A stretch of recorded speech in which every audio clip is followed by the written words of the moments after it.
Christie suspended Republican presidential bid on Wednesday, just days before Iowa primary caucuses, vowing mounting pressure to drop out of race from those desperate to prevent Donald Trump from quickly reaching nomination. Addressing supporters at a New Hampshire town hall, Christie said he had concluded he had no path to victory. "It's clear there's no way for me to win the nomination tonight."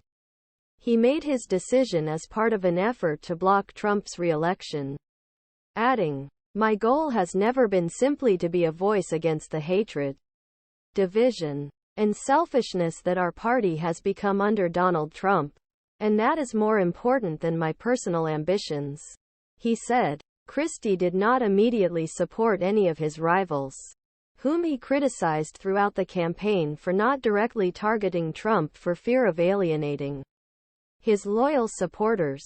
Before the start of the event, he was overheard on a hot mic highlighting his deep disappointments, before launching into criticism of former United Nations Ambassador Nikki Haley.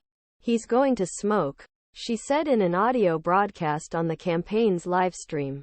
"He doesn't need this." He also heard saying that Florida Governor Ron DeSantis called him saying was afraid he about to support Haley. But the audio cut out before could complete that thought.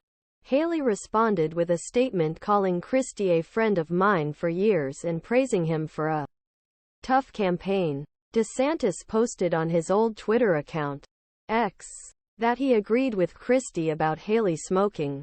Christie's departure comes as a surprise, given that the former governor has pinned his campaign on New Hampshire's first primary in less than 2 weeks.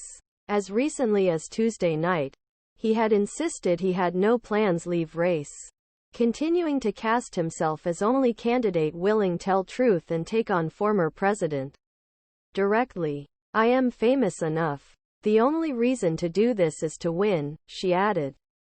"So if someone really opposes Donald Trump, I would be happy to get out of his way." But Christie faced a stark reality. Haley was showing signs of momentum, even as recent polls showed her winning by double digits in New Hampshire.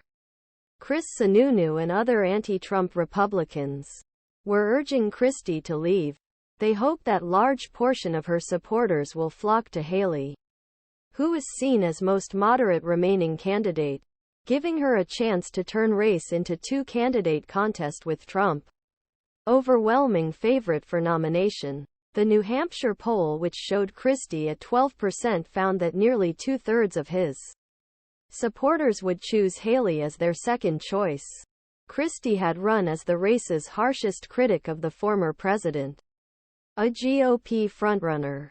He warned voters not to nominate a candidate who has been indicted 4 times and could very well be a convicted felon by the November general election. And he argued that Trump would likely lose in a rematch with President Joe Biden, the Democratic nominee. Although